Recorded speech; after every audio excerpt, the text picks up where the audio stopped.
all these awesome things happening. We've got all these amazing children coming forward and rising up. And we're gonna hear from a bunch more kids. But right now, of course, we're gonna put, a little bit, we're gonna give it some clouds so we can see the sky. What do you think about that? Because, we like our sunny days, right? Yep. Everybody, Chris Sky. Hello, everybody! So, the government has made the decision for us that all our children are going to be apparently wearing masks in school this year. This is why I started MAD in the first place. Because we knew this was coming. We knew this was going to be a fight. So what are we going to do about it? I started a new initiative just yesterday as soon as I heard the news that they're going to try to mandate these masks. Going through the OFIS, the Ontario Federation of Independent Schools, you can create a private school virtually anywhere, any house, anywhere. Just as simple as you can do homeschooling, you can create a private school. All you need are 5 students, a teacher, and a so-called principal. And they have to adhere to the academic principles, which is very simple. So our next task, our next united non-compliance, is to create a new network of mask-free, social distance-free, private schools. This isn't far-fetched. Already, 6% of all Ontario school kids are in private or homeschooling, and it equates to hundreds of thousands of students already. So to expand on this is easy, and it's not hard to create a school. So we set up an email, and the email is privateschool@protonmail.com. privateschool@protonmail.com. And if you're interested in being a teacher, send an email. If you're interested in providing a location for a private school, could be a home, office, building, whatever you have, send it in. If you're interested in registering your children into this new school system, send an email in. We're going to be having administrators contact all the different categories of people, and we're going to be organizing locations, and we're going to be organizing the registration process with a law firm that does this all the time. So the plan is create as many of these safe havens for our children across the province as possible. We can start them all small, and they'll have room to expand exponentially. And the idea is, when it catches on in Ontario, it'll move nationwide, and then North America-wide. And by the end of the year, there'll be so many kids out of the public school system that they'll have no choice but to either take off their masks and get rid of the social distancing, or lose their ability to social engineer our children. And I don't think they want to lose that. So this is our next objective. We're going to be promoting it on social media like crazy. I'm going to be talking about it on Dr. Tenpenny's live show on Monday. We want every group across the nation. Doesn't matter if you're a patriot group, doesn't matter if you're a mom's group, it doesn't matter what kind of group you are. Post the email for privateschool@protonmail.com and get people on board with this initiative. We can make a huge difference. We can stop this here. Why do we need to stop it here? If we let them put the masks on our children, besides the health implications, the next step is contact tracing, which they are already advertising as your next safety precaution to make you feel so safe and secure. And all you got to do is give up your privacy rights and your freedom of mobility for the rest of your life. No big deal. That's coming next, and they will mandate it if you allow them to. They will mandate it on you. They will mandate it on your children. And we know that after that, we have mandated medical procedures like vaccines just in the pipeline. So we need to stop it at the masks. We need to stop it at the school level so we can apply that to the rest of our businesses and the rest of our society. Why? Because the children are our future, and we need to protect them. Thank you. The children matter more than anything. The children matter more than our egos, our pride. Our very lives depend on the future of our children. And if we do nothing, if we allow this agenda to play out, our children will be slaves in the country we grew up free in. Does that not concern anybody here? That is shame. Freedom is essential. The freedom to know what's best for our kids, the freedom to mandate is not. No mandate is in your best interest. Remember that. When somebody is forcing you to do something, it's for their best interest, not yours. And when the government is forcing you to do something while exempting themselves from the same laws and mandates, it should be glaringly obvious it has nothing to do with helping you, has nothing to do with your safety, it has nothing to do with your health. It has to do with controlling you. Justin Trudeau's daddy said that the government has no business being in our bedrooms. They have no business in our children's lives. Meanwhile, what's his son doing?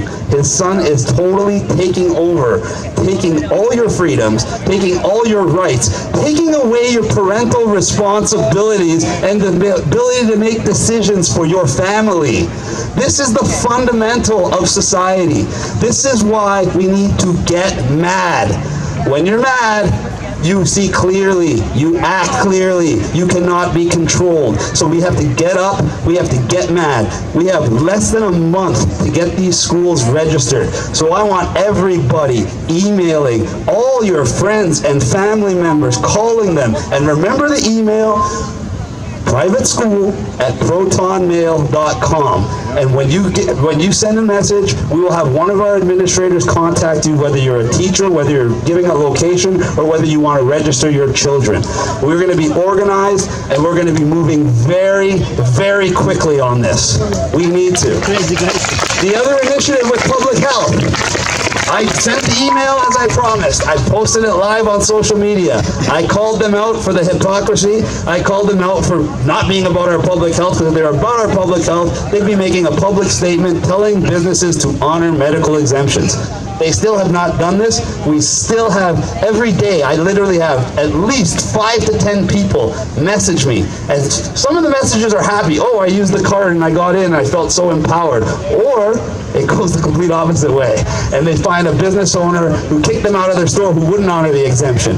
In one case, it was so extreme that the business owner physically assaulted the person, physically removed them from the store, and then had the audacity to key that person's car. Yes, the store owner came outside after assaulting his customer and took a key to that customer's car in front of the police. This is the kind of people we're dealing with. This is the mentality we're dealing with.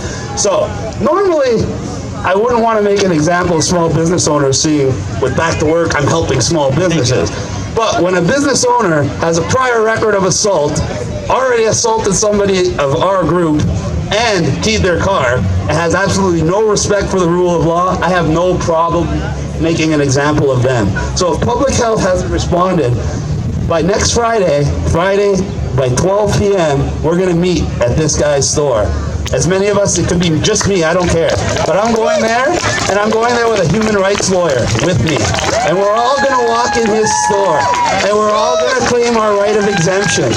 And we're going to see how he reacts. We're going to see if he wants to assault anybody. And if he wants to assault anybody, he's going to have to assault me. And then we're going to see how that works out for him. It could be the most expensive, or embarrassing, or enlightening experience of his life. That is all up to him, but we're going to make an example of him one way or the other. We're going there Friday. I'm going to be giving out the location. I don't want to say it live here, but I'll be giving out the location. It's going to be Friday at 12, and it's in the GTA area, and this guy deserves what's coming, so I don't feel bad. And we need to do this. We need everybody to do stuff like this. Every time I go into a store, I don't wear a mask. It doesn't matter where the hell I'm going. 9 out of 10 times, they don't say a word. If they say anything, and I say I have a medical exemption, and the next word out of their mouth is anything but okay or have a nice day, I will stay there, and I will explain the law to them. I will show them the bylaw. I will take the time to make sure that any other person that goes into that store will have their exemption honored without question. Every store I walk into becomes a green zone for medical freedom. And that's what I want everybody to strive for. I want everybody to go in that store without the mask and make your presence known. It's simple. Everybody else is already staring at you. Everybody else is already looking at you with contempt. So you might as well make the most of it. Make an example. Let them see you. Let them get upset. They need to get mad, just like you.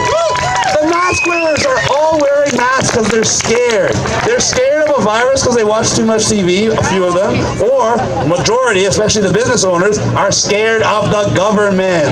So if you get them angry, the fear becomes irrelevant. Anger overtakes fear. Fear is what's paralyzing these people. Fear is what's making them unable to think. We need to snap them out of it, one way or the other. And if it takes you agitating them and getting them mad to snap out of it, so be it. So be it. What's the big deal? Take it. Why not? All you're doing is helping. Once they're awake, they can't go back to sleep, just like none of you can go back to sleep. So I stress, every time you go into a store, if anybody gives you a hassle, you have to make an example to make sure that they do not do that to anybody else. Because for every one person that goes in there unsuccessfully, it slows our movement down. For every person that goes in there successfully, it empowers the movement. So we need to empower together. It cannot be a single thing. How many of you actually emailed public health after I sent out over 300 flyers last week? Put up your hands. There we go. Everybody says they want to help. Everybody says, what can I do to help?